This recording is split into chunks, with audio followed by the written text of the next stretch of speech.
Bom dia a todos. Nós vamos continuar o assunto salinidade e nós já tivemos a primeira apresentação cobrindo principalmente a toxidez generalizada dos sais, os problemas que trazem para a planta, inclusive a toxidez específica de sódio, cloreto e boro. E agora nós vamos entrar na parte 2 e nós vamos perceber que a salinidade ela dificulta a absorção de água.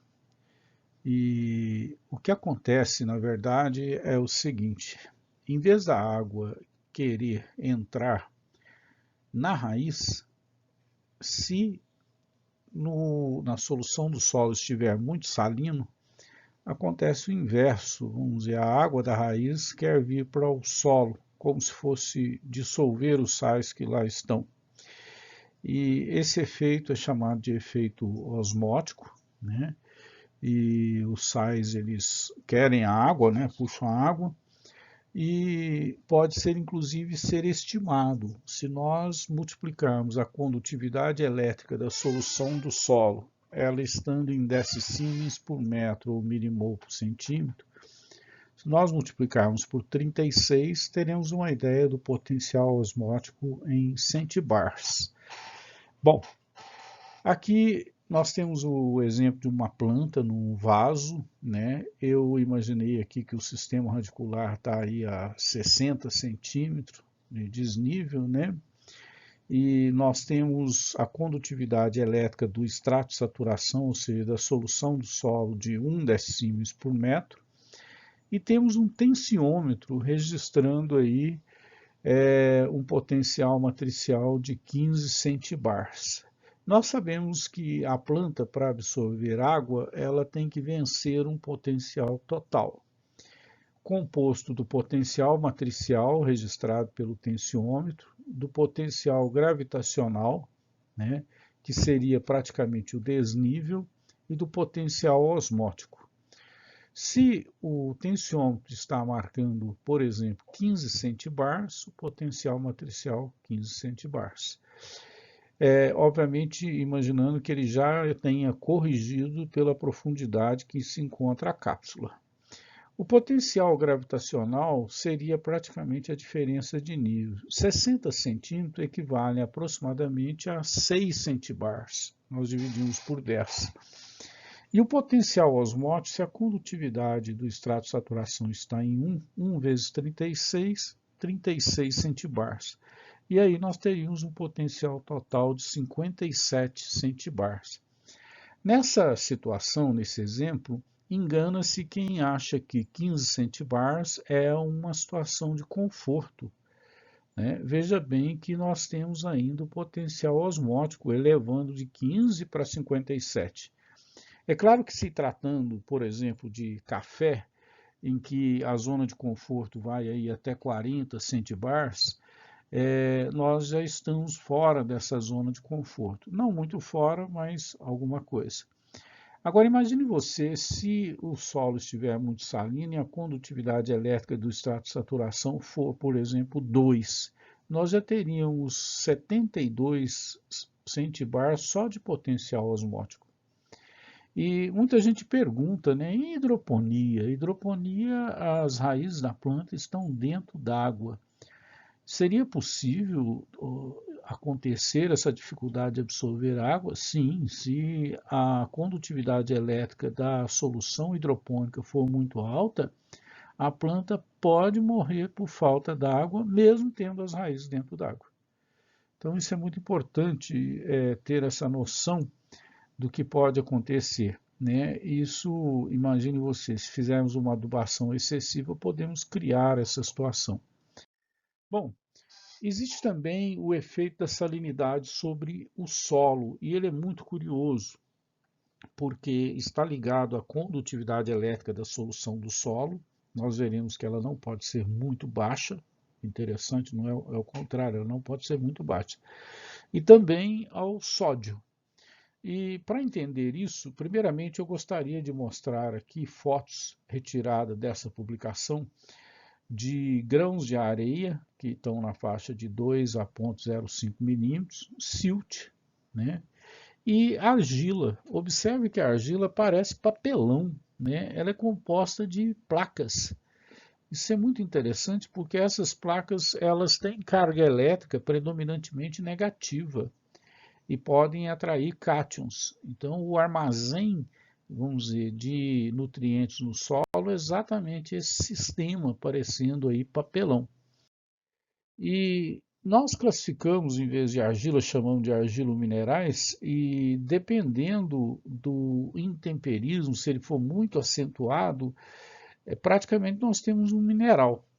Então, nós temos aí a divisão no grupo das esmectitas, e um grande exemplo é a montemorilonita. Cada grama de argila chega a ter 800 metros quadrados de área específica, como se aquele papelão, né, eu estivesse medindo a área daquilo. Ela é muito extensa. É curioso, uma grama cabe perfeitamente na nossa mão e é capaz de cobrir aí uma casa gigantesca. 800 metros quadrados é muita coisa. Depois nós temos o grupo da ilita e depois nós temos o grupo das caulinitas, que um exemplo é a caulinita mesmo, que a área específica é muito baixa, né? Então, essa menor área específica significa menor carga elétrica para estar interagindo com os cátions do lado de fora, e isso certamente vai ter algum efeito na relação de salinidade, de solo, de efeito sobre o solo.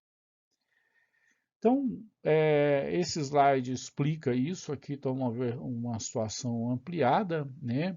E o que acontece é o seguinte, a superfície das placas é carregada por cargas elétricas predominantemente negativa, me desculpem, onde podem se prender cátions. A força com que o cátion é preso à argila depende da valência. E quanto maior a valência, maior essa força, chamada de força eletrostática. Ela é proporcional ao quadrado da valência. Então, um potássio que tem valência 1 e um alumínio que tem valência 3, vamos dizer, o alumínio é 9 vezes mais forte essa força eletrostática, porque é elevado ao quadrado. E, por outro lado, existe uma força de hidratação que faz com que o cátion fique longe da placa. O sódio, quando molhado, é preciso lembrar que ele aumenta seu diâmetro em 8 vezes, como se ele incha, né, na verdade. E aqui está, né, uma estrutura química da montemorilonita com sódio, mas sem água. O sódio seria esses pequenos círculos verdes. Veja que eles são pequenos e a distância entre essas placas, né, a gente fala 2 para 1, né, porque predomina aqui duas placas, aqui uma central, né, e essa argila é chamada 2 para 1. Essa distância aqui é de 10 a 20 angstroms, né? E quando eu molho, veja o que acontece. O sódio, que era pequeno, ele aumenta 8 vezes de diâmetro. Isso faz com que as placas se afastem uma da outra. E aí, essa distância pode chegar a 40 angstroms. Se chegar até 40 angstroms, nós chamamos de expansão da argila. A argila, ela incha, o solo, na verdade, incha, ele aumenta de volume. Se essa expansão for exagerada, ultrapassar 40 angstroms, essas placas elas se separam definitivamente e aí nem se juntam mais ao secar. E essa separação definitiva, ela é uma dispersão de origem química, não foi mecânica, né? Eu não coloquei o solo, por exemplo, dentro de um liquidificador. O que acontece aí, basicamente, é o seguinte, né? O afastamento exagerado das placas por essa questão de origem química causa essa dispersão química. Bom, o resultado prático disso é o seguinte, se eu tenho aqui 3 partículas, vamos imaginar assim, eu tenho um poro entre essas partículas por onde a água caminha dentro do solo. Se eventualmente nós molhamos o solo e ele tem muito sódio, essas placas vão se afastar e vão diminuir o tamanho do poro. Por essa razão, solos que têm muito sódio, ao serem irrigados, expandem, eles aumentam de volume e os poros praticamente desaparecem. E isso faz um efeito muito forte na permeabilidade, diminui a permeabilidade, praticamente veda, né? E tudo em função do sódio. Quando secar, volta a essa estrutura aqui, sem água, isso se a expansão não for exagerada. Aqui um exemplo bastante interessante, né? Essa fotografia da revista California Agriculture, e nós percebemos que a dispersão de origem química que acontece pode tornar as partículas de argila tão pequenas, tão fragmentadas, e elas podem mover-se no perfil e criar, inclusive, uma crosta. Essa crosta aqui, quando seca, ela é muito dura. E pode acontecer um fenômeno curioso, uma semente que estava aqui embaixo, que eventualmente germinou, essa plântula, né, ela não tem capacidade de romper essa crosta e sair lá na superfície. Então, a formação de crostas em solos recém-semeados é uma grande preocupação, porque vai diminuir o número de plantas. Agora, isso acontece por quê? Devido a essa presença do sódio, embora outros fenômenos ajudem na dispersão. E nós vamos falar dele já já, que seria a baixíssima concentração ou condutividade elétrica da água. É preciso lembrar que o impacto de gotas de chuva também pode levar a esse fenômeno. Bom, conforme diz aí o próprio texto, né, a importância de sódio, cálcio, magnésio, potássio, tanto no solo quanto na água, levaram à necessidade de criar aí dois parâmetros. O primeiro deles é a percentagem de sódio trocável. Você divide quanto tem de sódio trocável pela CTC. Seria aqui a soma de sódio, cálcio, magnésio e potássio. Um solo é considerado sódico se a percentagem de sódio trocável for maior que 7. Agora, em relação à água, nós usamos a razão de adsorção de sódio, nada de percentagem de sódio na água. A razão de adsorção de sódio é um cálculo que divide as concentrações, desde que esteja em miliequivalentes por litro, de sódio pela raiz de cálcio e magnésio, né? Esse 2 tem a ver com a valência. E o resultado desse cálculo vai trazer uma informação bastante importante se essa água pode causar problemas de permeabilidade. Bom, os pesquisadores lá do Laboratório de Salinidade em Riverside, nos Estados Unidos, para poder recuperar uma argila que tem sódio, eles sugeriram o G-sulfato de cálcio.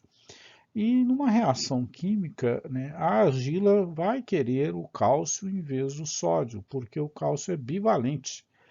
E aí ela vai ceder o sódio para a solução do solo. E esse sódio na água do solo precisa até ser retirado com drenos, porque se ele ficar por ali é ruim. E aqui a argila estaria recuperada, nós não teríamos mais um solo sódico. E, obviamente, existem outros produtos que podem ser utilizados para poder fazer essa recuperação.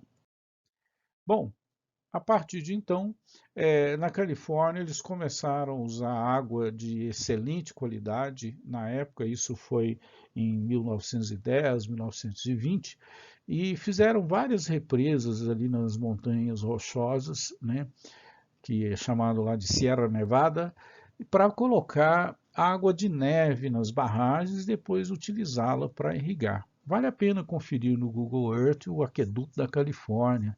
É um canal de praticamente 1000 quilômetros de comprimento, talvez um dos maiores do mundo, se não for o maior. Veja bem, quando eles decidiram usar essa água, eles perceberam o seguinte: primeiro, a água de neve não tem sódio e nós vamos ter uma situação boa.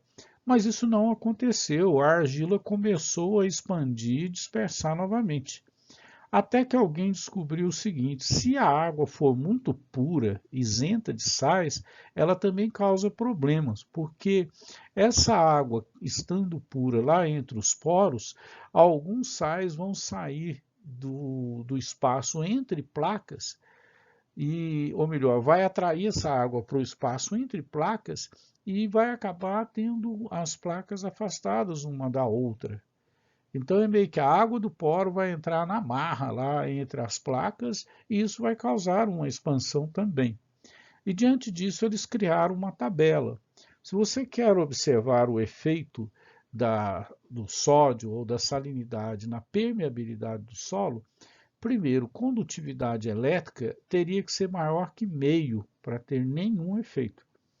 E se ela for menor que 0,2, teria um efeito severo. Isso se for uma argila expansiva. Observe bem, a água da UFLA é 0,1. Então, ela causaria um efeito severo na permeabilidade se o solo tiver argilas expansivas. Aqui na universidade, nós não temos essa argila expansiva. Agora, a água do Rio São Francisco é 0,1 ou menos e ela irriga vários solos com argilas expansivas.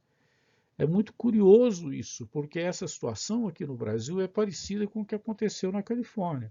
O que fizeram os americanos para corrigir, então, já que a água lá tinha condutividade elétrica muito baixa, sendo água de neve?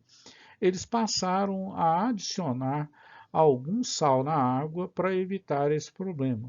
E praticamente usaram muito o próprio sulfato de cálcio, e aí as coisas resolveram numa boa. Se nós analisarmos a razão de absorção de sódio da água, nós também podemos ver o efeito na permeabilidade. Se ela for maior que 9, num solo com monte morilonita, nós teremos problema. Agora veja bem, aqui em lavras que nós temos bastante caulinita, a razão de absorção de sódio teria que ser maior que 24 para ter efeito sobre a permeabilidade.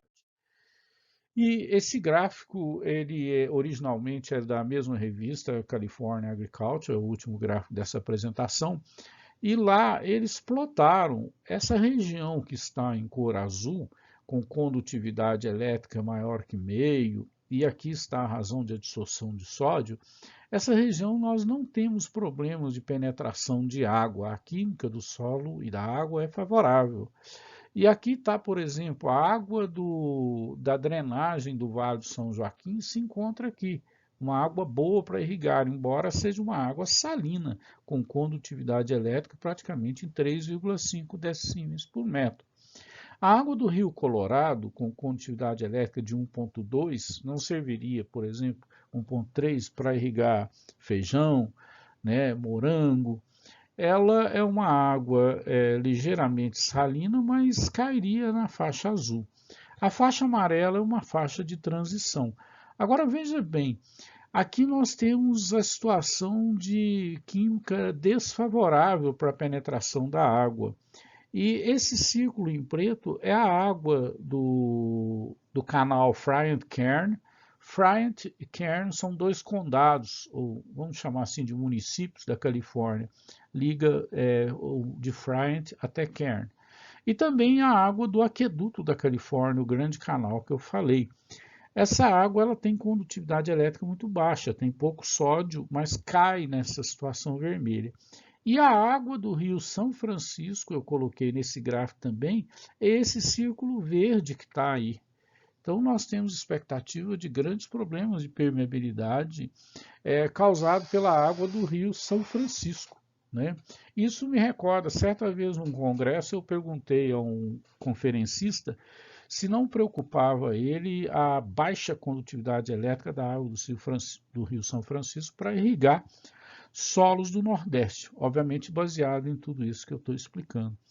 E a resposta dele foi o seguinte: não, a água do Rio São Francisco ela é ótima, não tem salinidade nenhuma.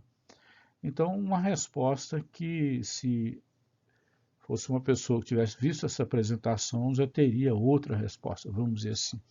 Então, se nós vamos lidar com água subterrânea, não é água do Rio São Francisco, né, eu tenho que verificar esses detalhes.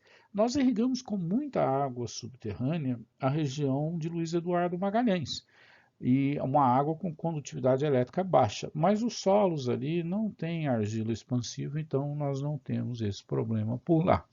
Resumindo, efeitos da salinidade sobre a agricultura de um modo geral pode estar na toxidez generalizada de plantas, na toxidez específica, na questão do potencial osmótico, dificultando a absorção de água, e eu tenho que verificar ainda se não há um efeito sobre a permeabilidade do solo.